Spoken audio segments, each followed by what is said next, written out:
كتاب الله دستوري وخير الخلق أسوتنا بسنته انجلى نوري لهدي الحق أرشدنا. حضور کے نزدیک ابو بکر صدیق کا مقام کیا تھا؟ اب وہ کتنے بڑے مجرم کمینے اور شیاطین ہیں جو ابو بکر و عمر کو گالی بکتے ہیں. وہ مسلمان ہو سکتے ہیں؟ وہ مسلمان ہو سکتے ہیں؟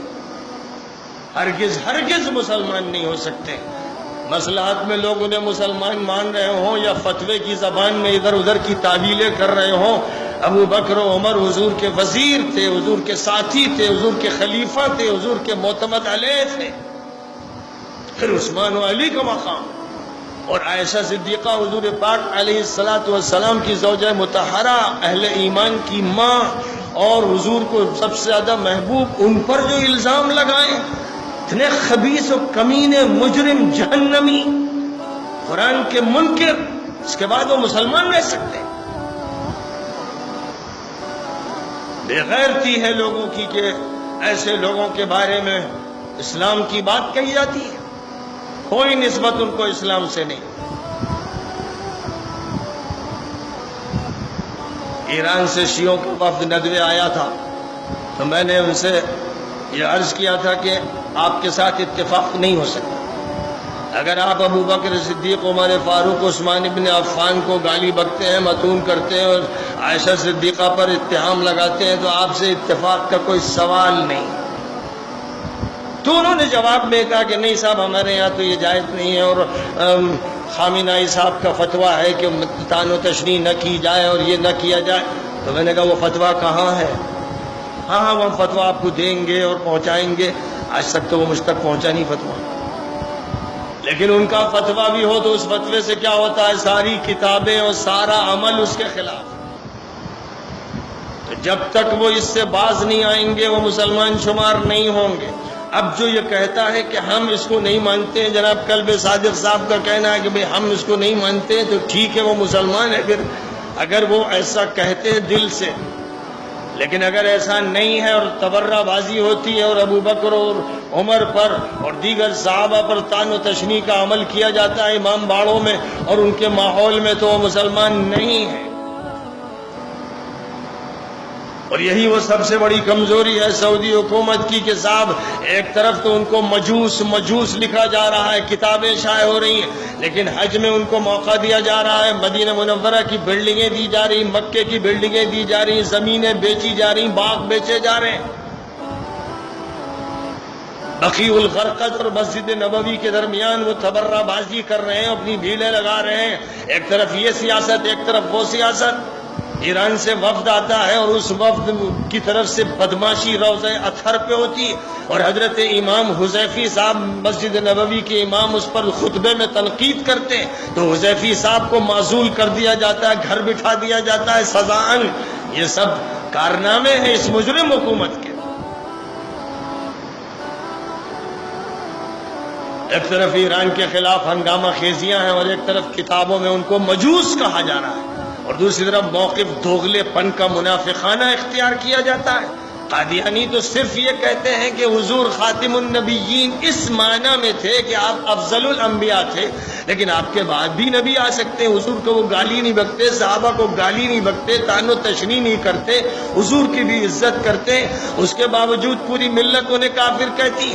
اور یہ خبیث و بدماش قرآن الگ، نماز الگ رکھتے ہیں، روزہ الگ رکھتے ہیں، تو ان کے عقیدے الگ، ان کی شریعت الگ. یہ سارے صحابہ کو کافر، ابو بکر، عمر، عثمان کو متون و کافر اور کیا کیا کہتے ہیں. عائشہ صدیقہ کو یہ اتنے برے الفاظ سے یاد کرتے ہیں کہ کسی عام گھٹیا عورت کے لیے وہ الفاظ استعمال نہیں ہو سکتے، اور اس کے بعد بے غیرت مسلمان انہیں مسلمان مانتے ہیں.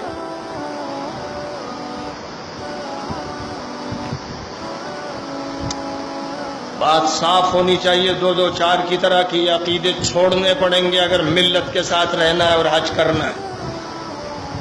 آتی ہوتی کے سامنے نعرے بازی نہیں کریں گے، فلانا نہیں کریں گے، سیاست بازی نہیں کریں گے، ورنہ اب آئیے حج میں گالی بکی ابو بکر عمر کو، اس سے ہمارا کیا جاتا ہے، حکومت کا کیا جاتا ہے. یہ مسلسل ہو رہا ہے صدیوں سے، اس کا کوئی درد نہیں. درد اس کا ہے کہ ہمارے حاکم کو برا مت کہیے، ہماری حکومت کے خلاف نعرہ مت لگائیے، ابو بکر و عمر کے خلاف نعرے لگائیے، جو چاہیے کیجیے۔ یہ ہے موقف۔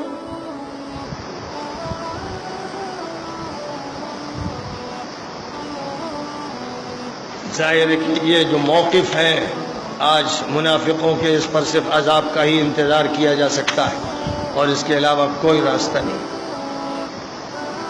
اللہ کا دین جو ہے واضح ہے، 2 2 4 کی طرح واضح ہے، کوئی ڈھکی چھپی چیز نہیں۔ کون سی باتیں قطعی ہیں، کون سی باتیں ظنی ہیں، کون سی باتیں عقائد میں داخل ہیں، کون سی باتیں اعمال میں داخل ہیں، ساری باتیں علم نشرہ ہیں، کھلی کتاب کی طرح۔ لہذا جو موقف ہونا چاہیے صاف ستھرا موقف ہونا چاہیے، لاگ لپیٹ والا نہیں۔ آج دشمنی کر رہے ہیں مجرم قطر سے دشمنی کر رہے ہیں۔ کہ وہ ایران سے دوستی کی بات کیوں کر رہا ہے اور کون نہیں کر رہا ہے؟ 80-90% تجارت دبئی کی اور ابوظبی کی ایران کے ساتھ، سعودیہ کی تجارت ایران کے ساتھ، دوستیاں ایران کے ساتھ۔ عبادی جو عراق کا حاکم ہے اس کے ساتھ دوستیاں ہیں اور سفارت خانہ عراق میں کھلا ہوا ہے۔ اس سے پہلے نوری مالکی سے گہری دوستیاں تھیں اور مسلسل تعلقات قائم تھے، اور خمینی کے مقابلے میں، ایران کے مقابلے میں صدام کو، سنی طاقت کو مروانے والے یہی مجرم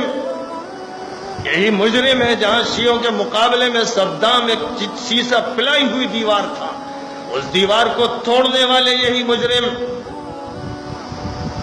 اور اس کے بعد 2003 سے 2011 تک جو حالات رہے جس میں روزانہ سنیوں کو سڑکوں پہ گھسیٹ کے مارا جاتا تھا، اس دور میں ان جھوٹی سنی حکومتوں کا خوب تعلق راشیوں سے، دوستیاں رہیں۔ اس لیے ڈرامہ بازی کرتے ہیں، ہم لوگوں پر یہ باتیں مخفی رہ سکتی ہیں؟ دہائیوں کی صورتحال آنکھوں کے سامنے اس طرح ہے جیسے کتاب ہو، اس کے بعد باتیں بنا کر، جھوٹ بول کر، میڈیا کا استعمال کرتے ہوئے اور شیطانی حرکتوں سے دھوکہ دیا جا سکتا ہے۔ ظاہر ہے کہ یہ وہی راستے ہیں جو ماضی میں بھی اختیار کیے گئے اور آج بھی اختیار کیے گئے ظالموں کی طرف سے۔ اور ظالموں کے بارے میں قرآن پاک کا حکم ہے وَلَا تَرْكَنُوا إِلَى الَّذِينَ ظَلَمُوا فَتَمَسَّكُمُ النَّارُ۔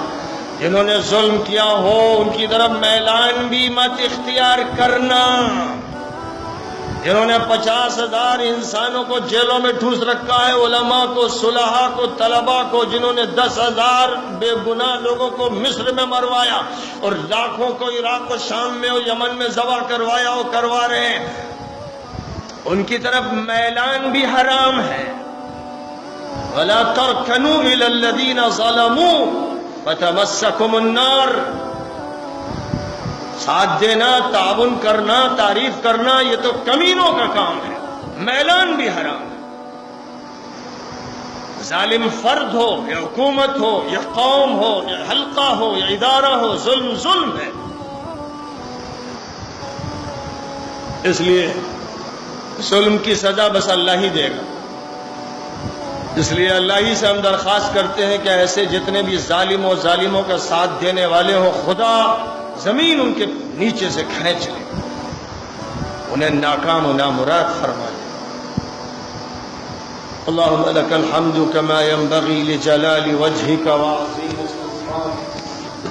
اللہم صل علی الله دستوري وخير الخلق أسوتنا بسنته انجلى نوري لهدي الحق أرشدنا كتاب الله